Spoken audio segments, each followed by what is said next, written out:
Rosy friends, it's Julie, and today I'm just doing a special little extra video on top of the videos that I normally do on Sunday and Thursday because today, January 25th, is in Canada Bell Let's Talk Day. It's basically a social media thing that's done through a telecom company, and it works through hashtag Bell Let's Talk, and every time somebody uses that hashtag on Twitter, on Facebook, and all the major social media platforms, they donate 5 cents to support mental health initiatives, and that's something that I find extremely important. So I thought I would just do a little video kind of to help draw attention to the event in the hopes that some of my Rosy friends will take part and will just pop a little message, like tweet something, say something on Facebook, and then use the hashtag because it's for a really, really good cause. So I thought today, you've already seen the title of the video, so you know why you're here. And I thought I would share 10 things about myself that you probably don't know. Point number 1 is the one that you are most likely to know if you do watch my channel all the time. I've said it a couple of times, I think, throughout the length of my 140 something videos that I have up so far, and that is that I have social anxiety disorder, generalized anxiety disorder, and panic disorder, among other disorders. And those are issues that are very central in my life. They affect a lot of the things that I do. They build up a lot of challenges in my life, and that I work very, very hard not to let hold me back. I've come a very long way. I've had symptoms of it as far as I can remember. Now, in retrospect, thinking back, I've had symptoms since I was in the 2nd grade, when I was bullied by a teacher pretty badly, and things just sort of built from there, I guess. It wasn't until I was 19 years old that my sister was listening to a radio show about social anxiety disorder, something nobody had ever really heard of at the time, and she thought, oh my goodness, that sounds exactly like Julie, because I had major struggles going to school. I missed a lot of time because I felt sick. I had a really hard time riding the school bus. I had, in later years in high school and in university, I had a hard time public transit. I remember that there was one time when I couldn't get the window open. I was feeling it was a really packed bus and there were a lot of people around. I couldn't get the window open, and I came home and just fell apart and cried. I couldn't even get my shoes off. I was lying on my bed with my shoes, and my mom and my sister were there, and it was just very traumatizing, but it's just those kinds of things that I've had to overcome over the years. I received a diagnosis shortly after that when I went to see the doctor after my sister had heard about this condition, and I started on different kinds of therapies and various types of effort to help to overcome a lot of the symptoms, which were getting progressively worse at that time. That said, moving on to the things that a lot of you do not know about me now. Point number 2, I was underweight for a very large part of my life, and then I was quite overweight for another chunk of time in my life. I was underweight before I received a diagnosis for my social anxiety disorder and panic disorder, because I had a very hard time eating, because I was constantly reliving all of the events of the day and basically torturing myself about who have I offended, who's judging me, who has, who saw me do such and such, which was so embarrassing. I basically have that replay going through my head at any moment of any day, and at that time it was taking over my life so much that I could barely eat. I would eat a couple of bites of my dinner, and then I would have to sit back because I felt very sick to the point that I was dizzy. I used to faint a lot as well. I lived off of Gravol, the anti-nauseant over-the-counter medication, and I was constantly drinking ginger ale because it kind of, the fizziness helped to keep my stomach calm. But yeah, so that was, I was very underweight then. And then when I started being treated, I was on antidepressants, different kinds and different medications for a number of years. And some of the side effects of those stopped me from being able to feel full. So basically, I felt hungry all the time. I could never, even if I ate a giant meal, a half hour later I could eat another giant meal. I didn't, but it's still, I couldn't feel full, and so I ate a lot more, and so I reached the point that I was over 200 pounds. And that made things a lot worse because I was feeling judged a lot more for a whole new reason. And it was, it didn't matter how much I exercised all the time. I've always been very active and I ate healthy foods. It's just I ate so much because I felt very, very hungry. So I've also been quite heavy because of the disorders that I have, and I'm no longer on the medication. I'm really proud to say I've been able to work through a lot of things to bring myself down. And I was able to just naturally lose the weight because I wasn't on the medications anymore. So that's another thing, is I've had serious struggles with weight through a lot of my life, both underweight and overweight. Point number 3 that you might not know about me is that I am technically fully bilingual. I speak both English and French. And the reason I say technically, and I feel like in theory I can speak the languages, is that I have gone through what's called the French immersion program in Ontario schools. They have this option where you can take basically French as much as English. In the first few years, I didn't start taking classes in English until I think I was in the 3rd grade. And then I have my bilingual degree right through university. I used to work in a company where I served people equally in English and French. And I have been perfectly comfortable speaking French in my life, in terms of I was a translator for a little while, written, not spoken. The interesting thing about that is that you will almost never hear me speak French because the teachers that I had throughout both high school and university were so intense about grammatical correctness, and if you made the slightest mistake, they would deliberately embarrass you in front of the class.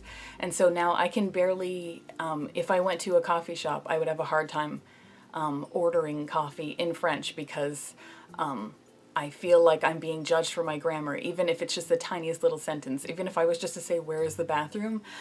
It's something that works into my social anxiety disorder. It makes me think of back when I was in school, and this person is going to judge me and I'm going to embarrass myself for using grammatically incorrect French. So as much as I technically speak French, I love the French language. I think it's gorgeous. I think my English is better because I speak French. You will nearly never hear me speak it because I find it so difficult to do. I love it and I feel proud of myself when I do it, but it doesn't come out very often. The 4th thing about me that you probably don't know is that, you might know that I cry very easily. I pretty much cry every single day. I well up all the time. I've already welled up a few times in this video. I don't know if they'll make it into the final edit, but I am a highly emotional person. And that used to be something that I was very ashamed of. And I actually recently saw a video from Mayim Bialik, of all people. It's funny how you just sort of connect to things that somebody will say sometimes, but she made a video and it was called something like "I'm Too Emotional." I'll link to it here if I can find it. And it is an absolutely gorgeous kind of speech, a little rant about why she's fine with being emotional. And after seeing that, it was just the right connection for me, and now I am perfectly okay with the fact that I feel things very powerfully and I feel them outwardly. And I don't feel that I'm weak for that, I just feel that I'm expressive. Point number 5 that you probably don't know about me is that I have hiccups nearly all the time.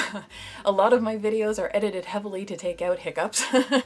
I hiccup dozens and dozens of times per day. I just get one random hiccup all the time. I don't know what causes it. I've talked to doctors about it and they say that some people are just like that. I have weird little theories and things. When I get really riled up and things like that, I hiccup more than when I'm calm. But I'll hiccup if I'm calm too. I can just be sitting there and I'll just get hiccups.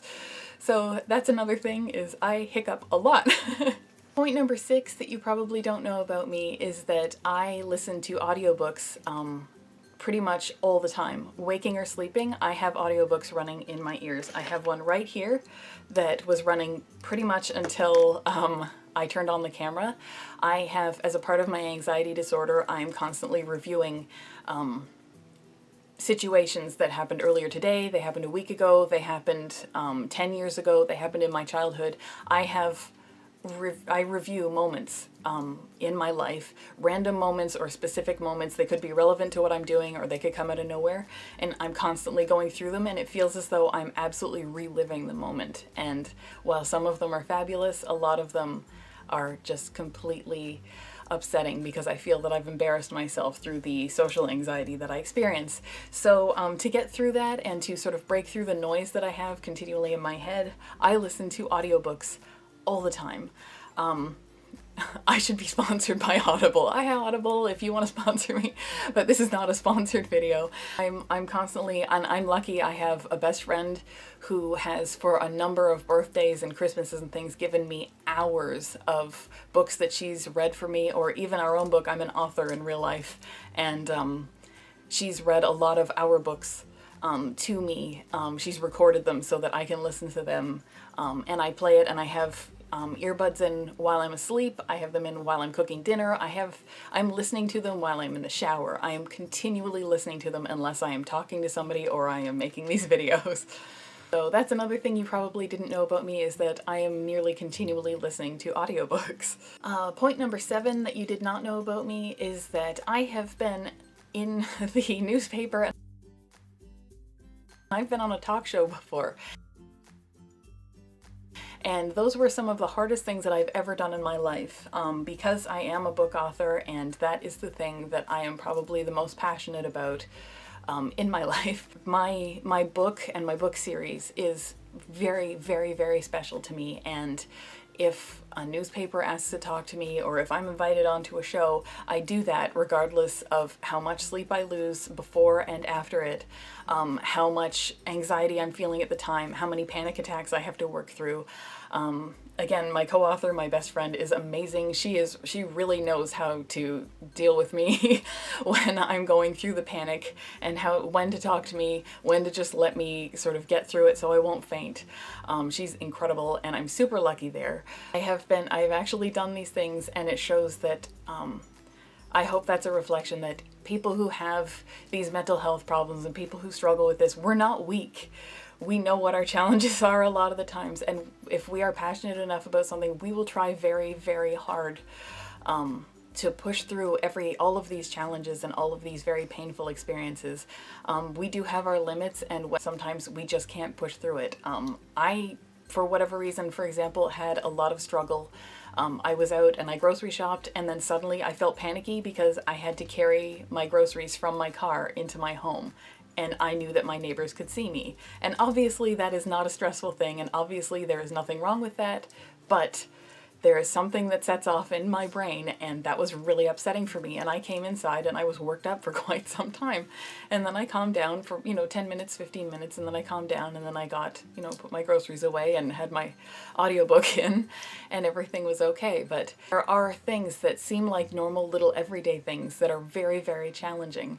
And when it comes to my book, I will push through them. I will find some inner strength, and I will go on the show, or I will talk to the reporter, and I will love it, even though I will lose a lot of sleep and I will torture myself about all the little mistakes I feel that I made 25 years from now.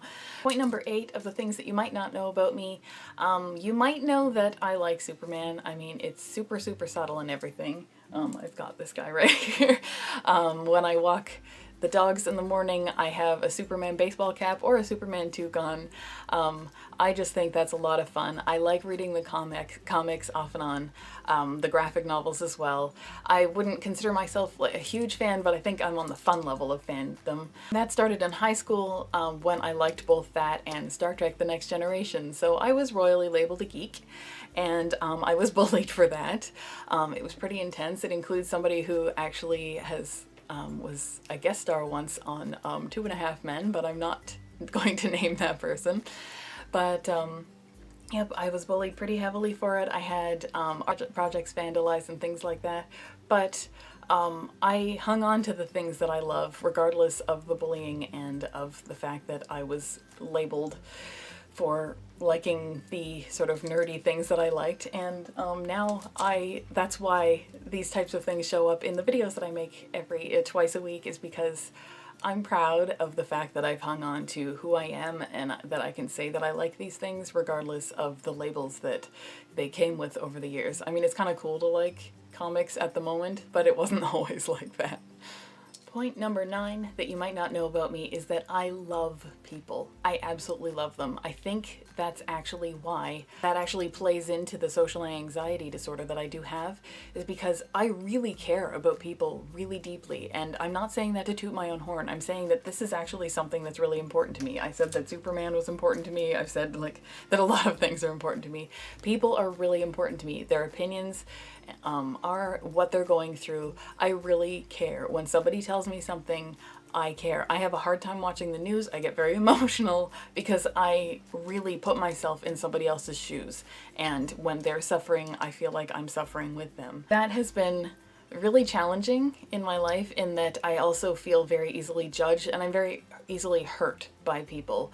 I am quite thin-skinned. I'm not shy, I'm not weak, but I am thin-skinned. If somebody says something mean to me, I feel that, and I feel it pretty deeply, and I have a hard time letting it go. At the same time that I'm easily embarrassed and I carry that around with me a lot, I also feel that that's really a strength.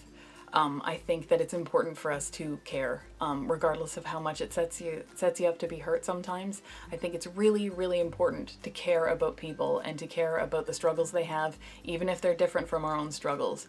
Even if it's hard to put yourself in that person's shoes, but just to know that what they're feeling is valid and what they're feeling is genuine. That's a lot, and it means a lot. I care about my neighbor. I care about that person down the street. I care about the people in my life who are close to me. I actually care about people to the point that, that's what this whole channel is about, because, I can test things on my skin and my rosacea and things like that for my own purposes without sitting in front of a camera, but suddenly people started talking about it and connecting about it, and so it's built into this thing where we're a whole community of really great, caring people, and I love that. I love being a part of this. I care about people to the point that I have actually written to somebody who was convicted of murder and who was in jail. He had been in jail for 29 years, and I wrote to him in jail because he said that he was innocent, and I believed him. And he wrote back to me, and this is actually one of my prized possessions, is the letter that I got back from somebody who in October of 2014 was actually released from jail when it was determined that he was innocent, and it was determined that he did not deserve to be there. He was wrongly convicted and he was set free. And so I have proof that I believed in that person even before he was officially released. And the letter that was written to me was absolutely beautiful, and it just reinforced the fact that every person has their stuff, every person has their pain, and sometimes you can just believe in them, and that's really profound for me, regardless of how much the interaction can hurt me through the social anxiety later on. The last point number 10, that you probably don't know about me is that I did mention once that I went on my first solo vacation. I decided last October that I was going to go on vacation and I was going to do it alone. And I only went for 4 days, but I did a whole pile of things I'd never done before, and I did it all on my own. I didn't go with a friend. I didn't go, I didn't travel with a family member or anything like that. I went on my own. And I know for a lot of people that's not really a huge deal, but for me that was really big. I did all my own bookings. I did everything because it meant that I was the one who had to speak to everybody. When I went to a spa, I had to speak to the spa attendant and the person who guided me through the whole process and everything like that. I had to speak in the hotel. I had to do all the things. So that was a really big deal for me. And as much as I went alone, I did have one friend who was with me, and that is a purple stuffed giraffe that I named Sparkle. And I know that sounds silly, but this is a teensy little thing. I mean, she's, I don't know if it shows up on camera, but she's about the size of my hand, which meant that I could just chuck this into my purse, and I could take it out and have her staring at me if I was in my hotel room. And basically I used her as a reminder that I was on vacation and I was there to do things, and I was there to get out and have fun, not to hide away in my hotel room. So basically I created a little personality for her where she liked to do things and she wanted to get out and try things. So she went with me to a spa. She went with me to get a manicure and pedicure. She went with me when I went to museums. She went everywhere with me. And it was all basically in my head to convince me to get out of the hotel room, don't sit there all day, and ruin the vacation. Get out and do the things no matter how afraid I might feel. So, yep, a little stuffed giraffe named Sparkle actually helped me get through a vacation. So yeah, so those are 10 things that you probably didn't know about me. I hope they were interesting in some way.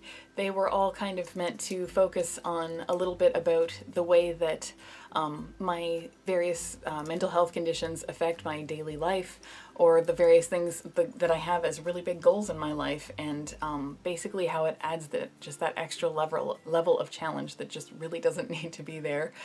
But I feel that I'm very fortunate because I have very supportive people in my life, and I have people I can talk to very openly about it, and I know that's not the same for everyone. So that's why I wanted to make an extra little video this week just to talk about this, because that hashtag Belle Let's Talk is quite, I think, an important thing. I think it is important for us to talk about these things. I think it's important to take the stigma away, and it's important to make sure that people who have struggles with mental health will know that they can actually reach out and talk to somebody without being judged and without placing themselves in harm's way. They need to be able to talk to somebody if they're going to get help.